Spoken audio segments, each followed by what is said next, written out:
Hi, I'm Emily and welcome back to the Pepper Knits Knitting Podcast.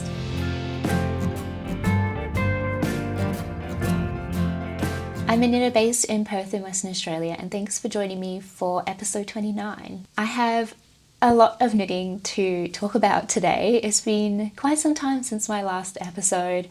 I've really been enjoying the last few weeks of cozy knitting weather that we've been having as spring is slowly making its way around. As a result of that, I have a lot of projects to share with you today. Quickly before I show you my finished objects, I did want to talk about my acquisition. I have this absolutely gorgeous sock set which has been dyed by Elsa from We Are Wool People. If you've watched any of her latest videos, she's been talking about wanting to give back to the Australian knitting community, and I am in full support of that. It's such a great community that we have, and it's really nice to be involved and feel like I've made some really great friends through YouTube and Instagram. Also, I had this really great idea to dye up some custom sock sets for a few different Australian knitting YouTubers. Erica from Yarnacopia kindly gifted Elsa the yarn from Nundle Woolen Mills to dye up and then gift the sock sets to us. We were given total creative freedom with what we would like our sock sets to look like, and I put together a bit of a mood board for some inspiration of the colours that I would like. I've always thought if I had the opportunity to dye yarn or have some custom colourways, it would absolutely be inspired by my lovely rabbit Felicia. We very sadly had to say goodbye to her a couple of months ago, but she had a very good and long life, and I'm so happy that I have this gorgeous yarn to keep her close to my heart and in my knitting. I'll show you the mood board that I put together, and I can't believe how well Elsa nailed the colours, and I feel like she really encompassed the whole feel of the mood board.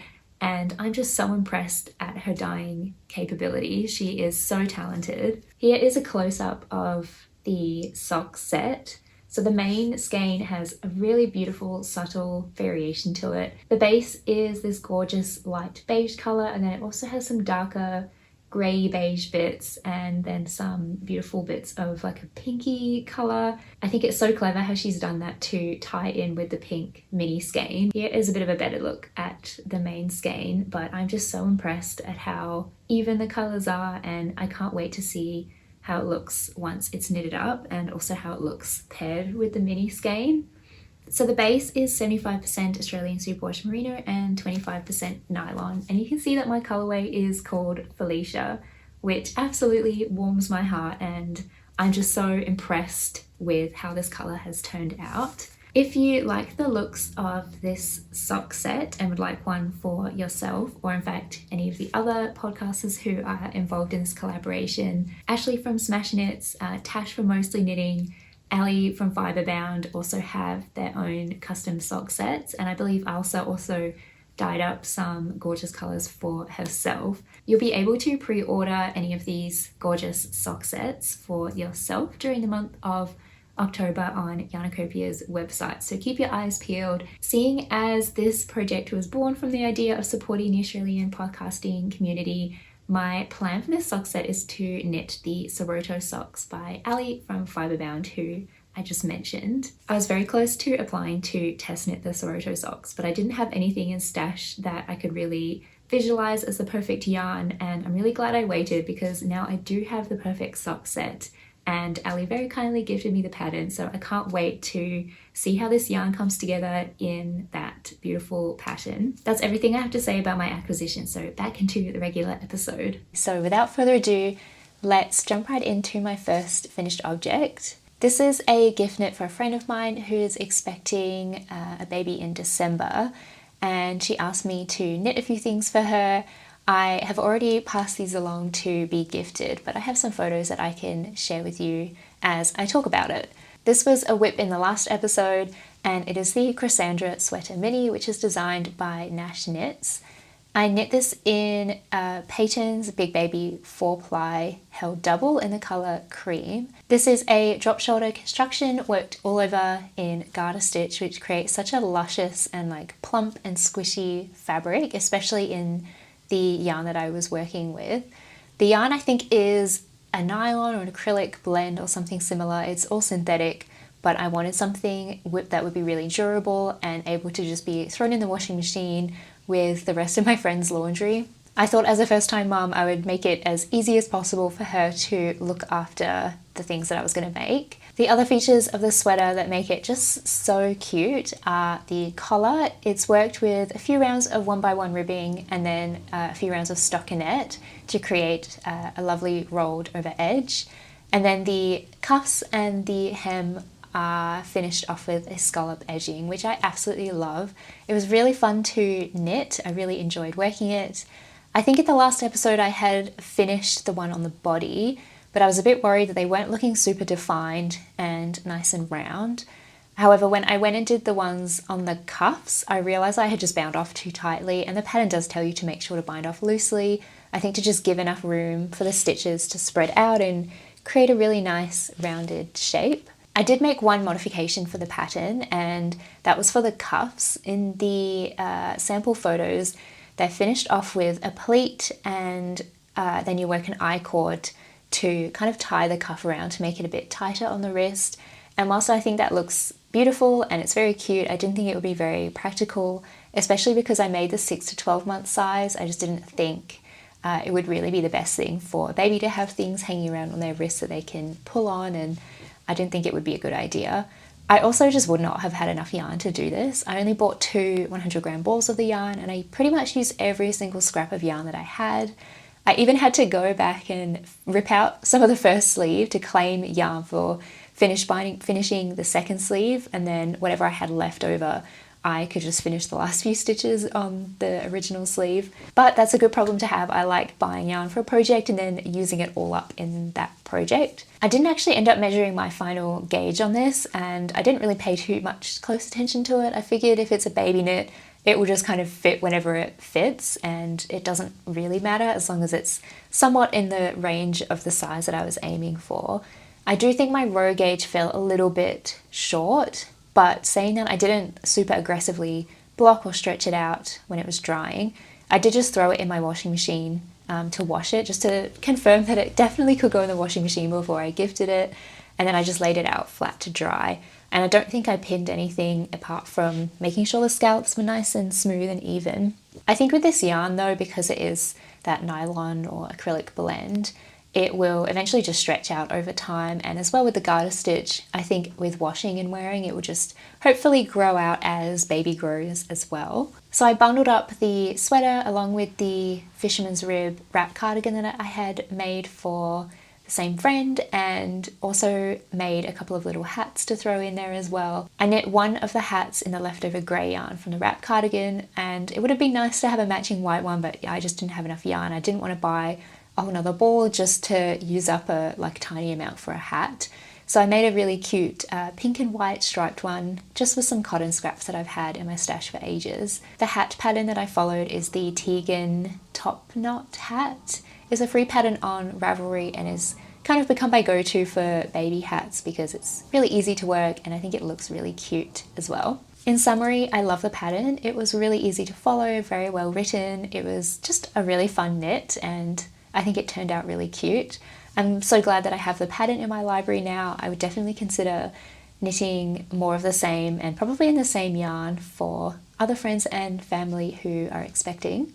My next finished object was on the needles for quite some time, so it felt really good to finally get it off the needles and into my wardrobe. This is my Lise top, which is designed by Sophie from the Knit Purl Girl. I knit mine in the first size, and I used Moda Vera Koosh cotton blend, which is 87% cotton and 13% nylon.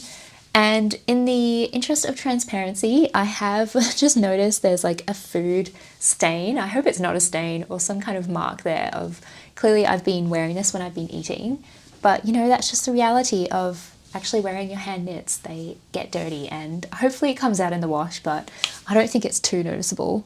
It's just annoying that it's like right at the front there. The construction for this top is super interesting, and I was so intrigued. I just really wanted to cast one on. It was a bit of a spontaneous project for me. I usually like to plan things and think about them a little bit more, but in the end, I had a lot of fun making it, and I think it turned out really nicely. I think it would be good for me to try it on so you can see what it looks like and I can talk about the construction. So the Lise top is a bit of a hybrid construction.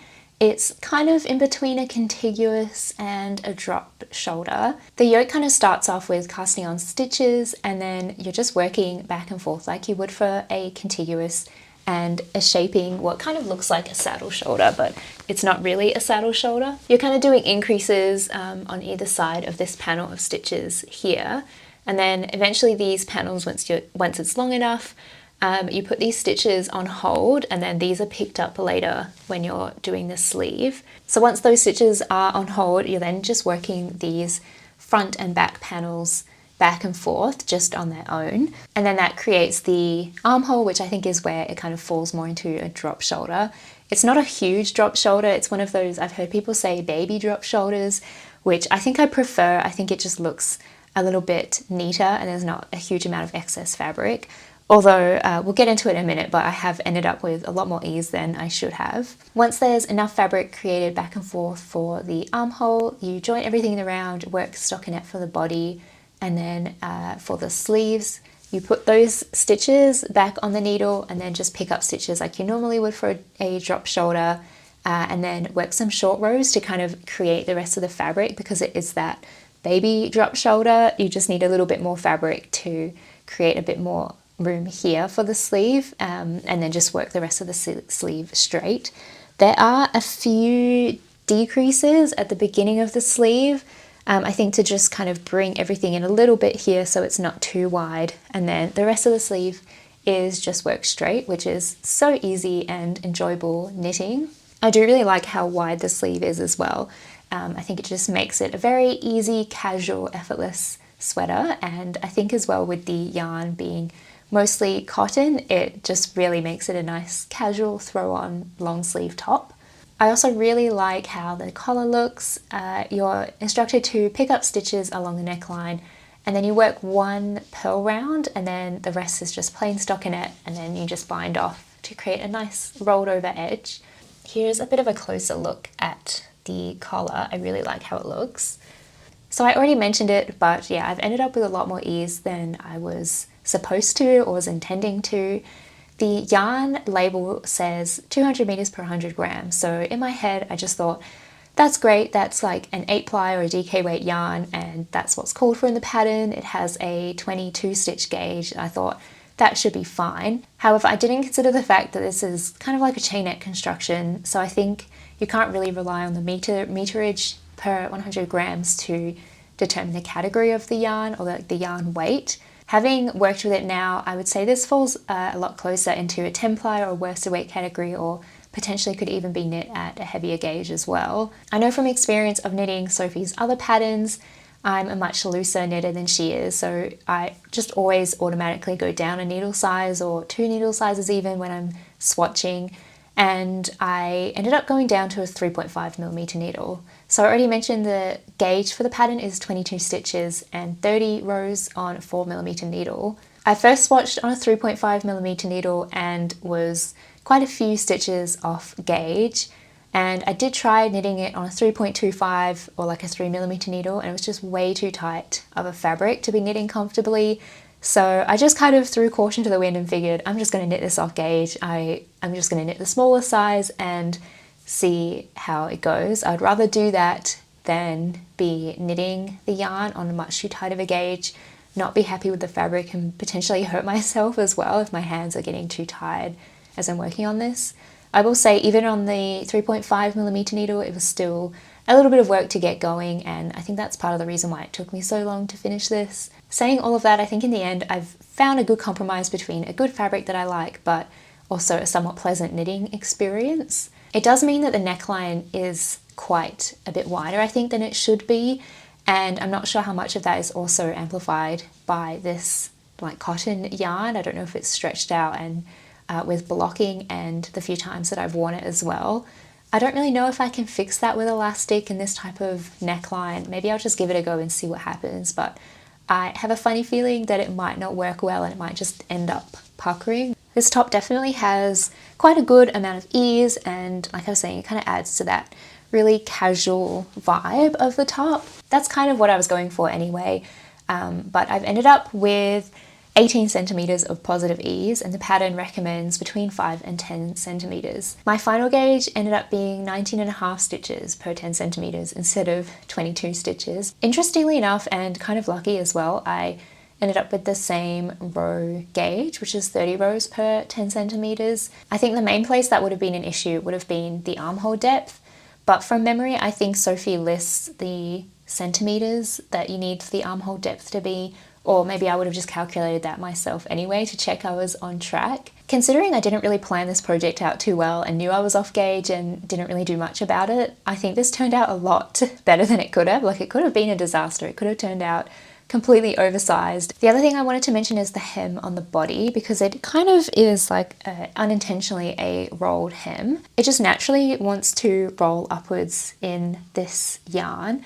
It is supposed to lay flat. In the pattern sample photos, it lays nice and flat, and you're finishing off again with a purl round and then just binding off. I did do some kind of double knitting. I'm not sure if you're able to see that there's some carried over yarn here. From memory, I think you do a knit one and then slip one with yarn and back or something. It kind of looks like that. That's how that's created. And I think there's 2 rounds of that. It's been quite some time since I did the bind off. I think that's supposed to help encourage the hem to lay flatter. I've also heard people say that you can do the bind off and knit it with a stitch a row up on the wrong side to really encourage it to lay flat, which I totally could have done. There is also the option in the pattern to do a couple of rounds of 2x2 broken rib to prevent at all from having a rolled over edge. But as you can see, I've just left it as it is. I think because the collar has the similar finishing, it really suits the look of the top, and yeah, I quite like how it looks. Thankfully, I did knit the body long enough to allow for that to happen and it not be too cropped. In my last episode, I had knit one of the sleeves, I think, and in that episode, I tried on and realized that it has shrunk up after blocking, I think because I had it scrunched up in a project bag. So I did go back and add a pretty decent amount of length to the sleeve. And as I've been wearing it, I think I probably could have even added more length. I found as I'm wearing this, especially if I'm sitting at my desk and my arms are like this as I'm typing, I do find that this scrunches up a lot in the elbows, and it doesn't really lay smooth again for a little while. So it does mean that the sleeves creep up a little bit throughout the day. So I do kind of wish I'd added maybe a few more centimeters onto the sleeve. I have plenty of yarn left, so perhaps eventually I will go back and do that. But for now, I just can't really be bothered. When I went back and added length to this sleeve the first time, I forgot that the last few rounds are knit in garter stitch on a smaller needle.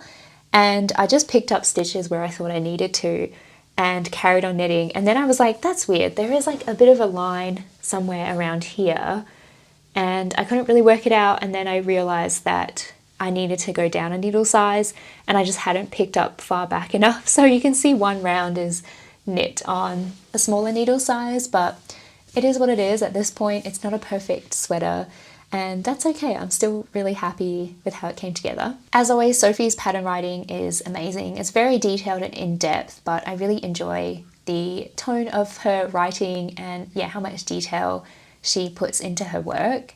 The yarn, I'm not so sure I will use again. It was very budget friendly, so my expectations weren't super high, but I have found that it's not the nicest knitting experience, at least at this gauge. Maybe at a thicker gauge it would be a bit better. But there were also quite a lot of imperfections in the yarn and bits that were thicker and thinner, and most of that unfortunately fell around the front yoke. There is some bobbles here and another one up here, and there was another really bad one on this side, but I think I managed to poke that into the wrong side of the fabric to hide it a little bit, so I hope it stays on that side. You might also be able to see that there is some rowing out, especially along this bit here where I'm working it back and forth. And I only occasionally find that with some plant-based yarns is it visible, and it didn't really block out at all, so a little bit annoying, but there's not much I could really do about it. That is enough about my Lise top. I've spoken about this plenty of times on the podcast, so we'll move on to my next finished object, which has also featured quite heavily on the podcast. I have also finished my Relax Tee, which is a design by Aimee Sher. I've knit this in Drops Baby Merino in the colour Cream, and I knit essentially the second size for the body and freestyled the sleeves. If you've seen any other podcast episodes talking about this, you'll know that when I knit the sleeves, according to the pattern, they were just far too tight, which is completely my own fault. I was working this off gauge unintentionally, but just the nature of when I was working on this meant that I didn't really do mid-project blocks, so I was just kind of knitting it for the fun of it. But that's okay, we got back on track, and I'm pleased to report I have 2 sleeves that fit perfectly. As you can see, it fits so much better than the first attempt that I did at the sleeve. I have positive ease throughout the whole sleeve, not a huge amount, but I think that's kind of in line with what the pattern would have had anyway. I will say that I think at the wrist I have a lot more ease than what I would have gotten if I'd followed the pattern. The instructions for the sleeves do have you do more rapid decreases after the elbow, but I just kept my decrease rate the same because honestly, I just kind of wanted this to be finished. I'm so pleased with the fit of the body as well. It is a compound raglan, so instead of having straight lines for the raglan shaping, there are different rates of increases for the body and for the sleeves and for different sizes. I really noticed the difference that makes in the fit and the overall look of the yoke as well, and I also think it keeps it a bit more interesting to be knitting rather than doing the same 2 rounds over and over again like a regular raglan. I already mentioned I unintentionally knit this off gauge. I should have just stuck to the recommended 3.5mm needles for a 24 stitch gauge. I thought I would need to go down a needle size to accommodate for this slightly heavier weight yarn. The pattern has you use a 4-ply yarn, and this is kind of closer to a 5-ply. I did end up knitting everything on a 3mm needle, and then I think I use a 2.5 for the ribbing. However, my final blocked gauge is 26 stitches and 36 rows instead of 24 stitches and 32 rows. I think it was just a stroke of luck that the yoke has ended up not being too short or too small. I think if I had gone for the first size, maybe it would have been too small, but I'm quite happy with the amount of ease that I've ended up with. The pattern has a really wide range of recommended ease. It has from -2.5 centimeters to 12.5 centimeters of positive ease. The finished garment on me has 7 centimeters of positive ease, so I think a little bit less than I should have gotten for the second size if I was medium gauge, but nevertheless, I actually really like the 7 centimeters of positive ease. I think I maybe could have added another section onto the body before doing the ribbing, especially now I've worn it a little bit. I think this yarn is super elastic and I feel like it's shrunk up a little bit, and I've definitely noticed the same for the sleeves. When I first tried this on after blocking, the sleeves were so long. They went past my wrists and I was a bit like, oh, maybe I went a little bit too long with the sleeves. But yeah, they're the perfect length now after I've worn it a couple of times and the fabric has kind of shrunk in a little bit. So here's the length on the body. If I'm wearing really high-waisted bottoms like these, it's fine. And to be honest, that's mainly what I've been wearing this with. So I haven't really felt the need to go back and add length to it, but if I was going to make another one, which I actually might consider, I think I would make sure that the body was the proper length, and I guess if I had just worked on gauge, that would have been completely fine. I have already been getting a good amount of wear out of this. I think it's the perfect long sleeve woolly t-shirt that is not too warm and heavy for me to wear for a whole day. Like, I don't feel like I'm getting too hot and sweaty by the afternoon when it's a bit warmer, but it's just a nice extra layer to have. Because I do really love how the raglan fits and just the overall fit of this, I am considering maybe making a summer version as well with short sleeves. Both this Relax Tee and the Lise top are like those in-between patterns that have options for long and short sleeves. So I think it would be nice to at least make one of them in a short sleeves. I'm kind of leaning more towards this one. I'm not quite ready to jump into my summer knitting yet, but I have some ideas brewing in my head, and this is kind of creeping up there as having a summer version as well. Those are all of the projects that you have already seen. So now we're getting to the fun part where I can show you the things that I've been working on that, I haven't even shown on the podcast. This finished object is another design by the Knit Purl girl, and I have made my first slipover. How exciting! I have never worn or owned or knit a slipover before, but I'm not sure what it was about this pattern. I think it's a combination of the stripes and the construction of the shoulder and just the overall fit, the amount of ease. I really loved how it looked in the sample pictures, and the yarn just kind of came to me and the idea came together, and here we go. We have my first slipover. The pattern is called the Hannah Slipover, and I knit it in some yarn that I got when I was back in England a few months ago. The contrast colour is this beautiful reddy orangey brown colour. It was the first yarn that I bought for this project, and I didn't really have anything in mind when I bought it. I just really liked the colour and I wanted to try the yarn. It is West Yorkshire Spinners BFL Fleece in the DK weight, and the colour is called Umber. I bought this main colour yarn separately to that, like a few days after that. I was in a beautiful little yarn shop called the Lace Knittery. I found this yarn tucked away on the bottom of a shelf, and I was so intrigued to try it. It's from Armscote Manor, and it is 100% Portland wool, which is a breed I hadn't heard of. I'm fairly sure it's just an undyed base. I don't think they dye any. It was the only colour that they had, so I assume they just make the wool and don't dye it and just sell it as it is. But it is such a beautiful yarn. It is absolutely one of the more rustic yarns that I had used. It's nice and toothy, and it just really feels like it's come from an animal. That is also amplified by the amount of vegetable matter that you can see in this yarn. There's a big bit here, and it's just speckled all throughout the yarn, and I absolutely love it. I didn't pick any of it out. I wanted to keep it all in there, and part of the reason I think is because it matches the colour of the contrast yarn that I had picked so well, and even though there is such a high colour contrast, I feel like it really blends the two yarns together. I was also a bit worried that the two properties of the yarns would be really different, and it would be really obvious when they were knit up together in stripes like this. The BFL from West Yorkshire Spinners is a very smooth yarn, and I would say a little bit on the thinner side, whereas the Portland is, a bit more of like a rustic toothy yarn and has more fibres coming out of it. And I feel like it's maybe a tad thicker. I did do a swatch with these two yarns together just to see how it would feel after it was blocked. And I actually really like how they look together. I think because the colours are such a high contrast, it kind of works in its favour that they have different properties. When I do this on the fabric, I can kind of feel where the different stripes start and finish.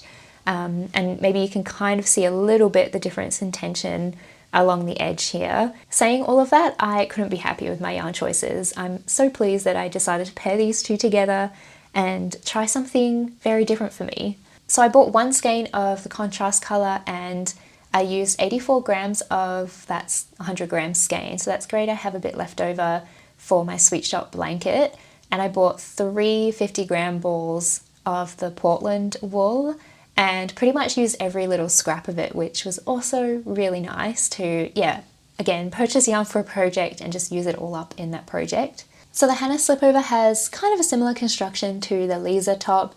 It's like that faux saddle shoulder contiguous construction. This is what I mean by the faux saddle shoulder, because you're increasing on either side of these stitches instead of like working a strip of knitting and then picking up stitches like I think you do in a normal saddle shoulder. Similarly, those stitches for like that saddle shoulder bit are put on hold, and then you pick them up later when you're doing the armhole ribbing. This is where my beginning of round was, and I think I did a fairly good job at doing jogless stripes.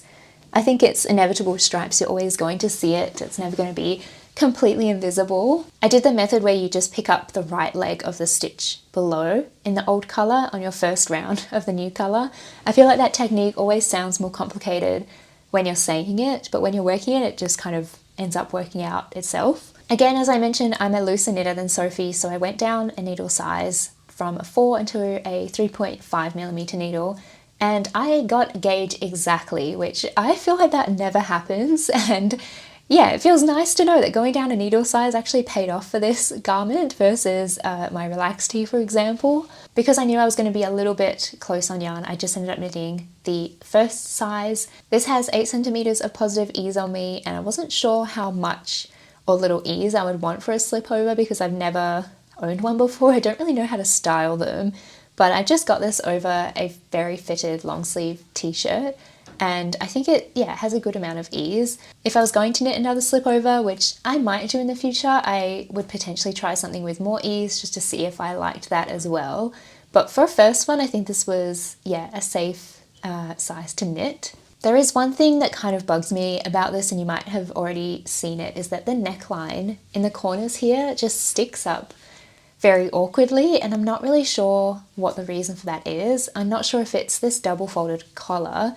I am not typically someone who goes for double folded collars, but I really felt like this yarn and design really would benefit from having it. It could also be the way that I've blocked it. Maybe I've just like pinched this up too high and I need to reblock it and somehow like pull this down. Maybe it's just something that happens with slipovers because you don't have the weight of sleeves pulling down on the neckline to flatten this out. I have wet blocked this, and then when I noticed that that was an issue, I put it on my dress form and then steam blocked it on my dress form so I could like flatten it down and try and make it a little bit better, which kind of helped. But I think since I've had this folded up flat again, it's kind of reverted back to that awkward sticking out at the corners. Maybe I just need to keep wearing this, and as the fabric softens up a little bit, that might ease it into the shape of my actual body a little bit more.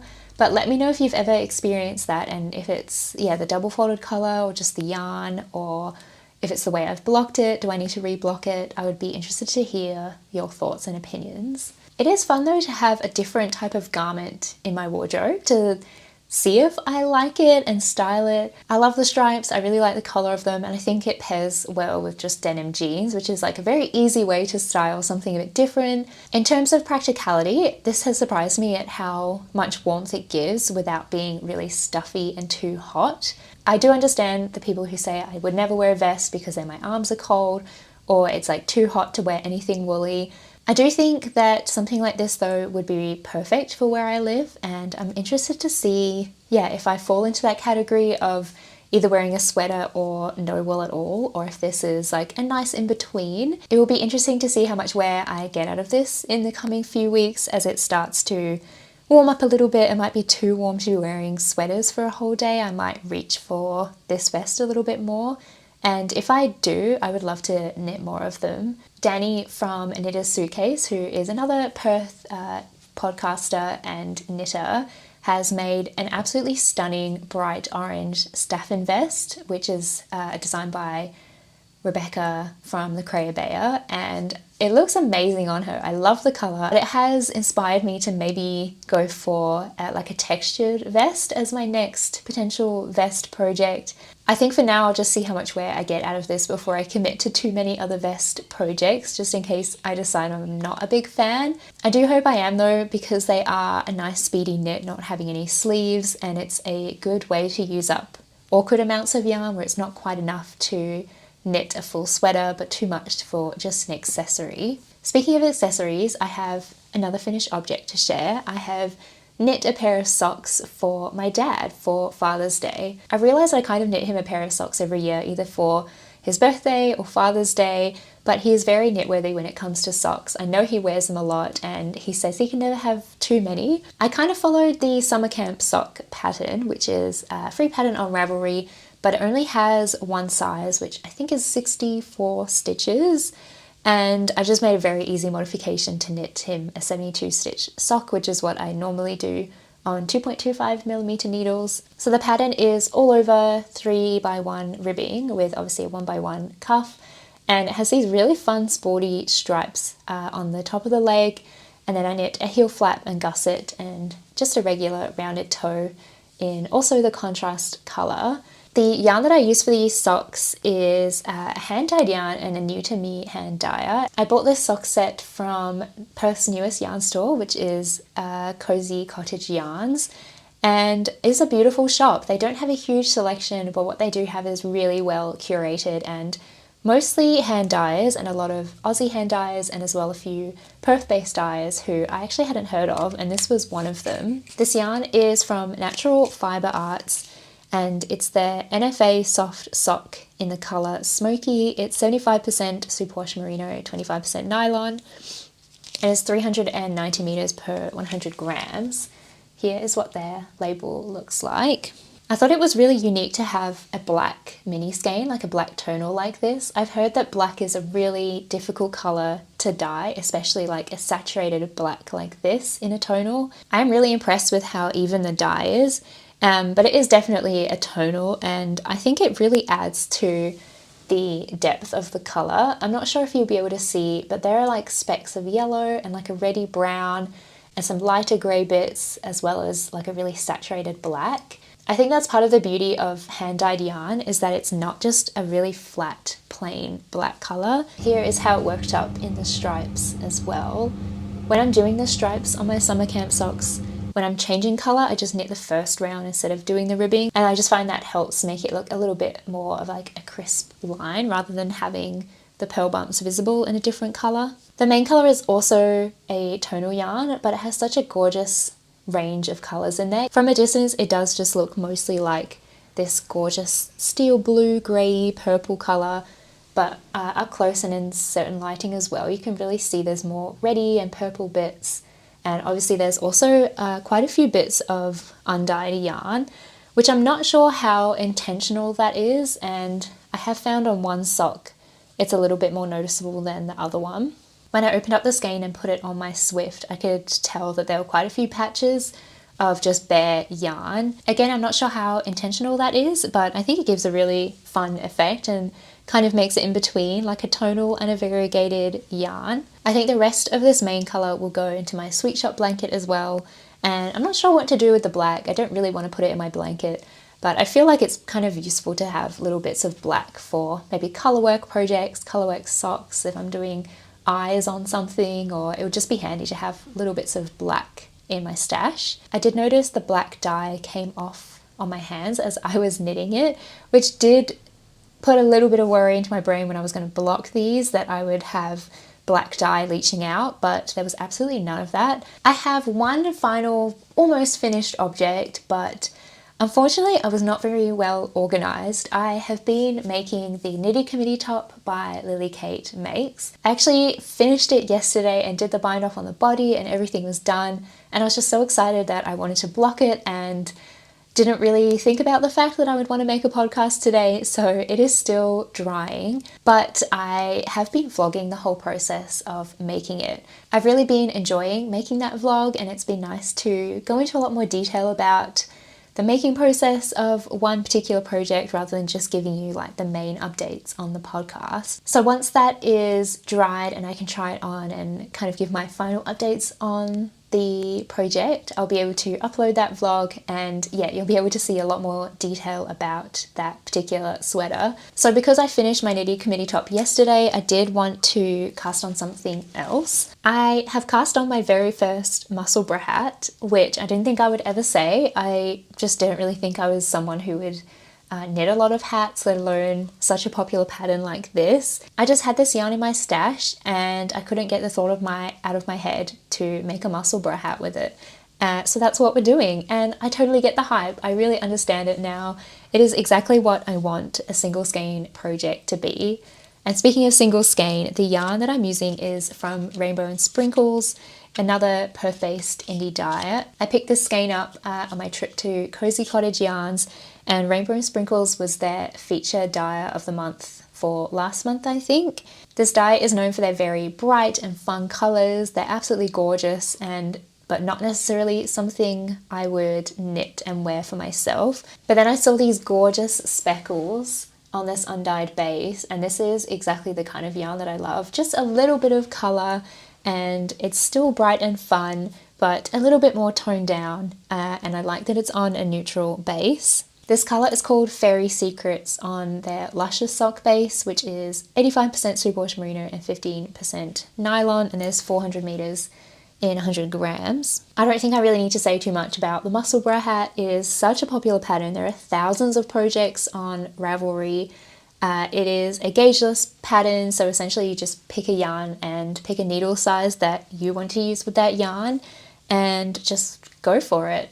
I have heard that the cast on can be a little bit tricky, and it was a little bit fiddly. I followed the designer's tutorial for the cast on, and yeah, that was really easy to follow and managed to get myself going. And yeah, I've knit all of this in like one evening and then maybe a couple of hours of knitting this morning. It's just so much fun. Yeah, like I was saying, it's exactly what I want a single skein project to be. Just get going, you don't need to swatch, just use up all the yarn that you have. I did weigh how much yarn I used for the crown increases here, so I know once I get to about 10 grams left, then I can just start doing the decreases. It's a great pattern to show off a hand-dyed yarn like this, and you can really see all of the gorgeous colours of the yarn.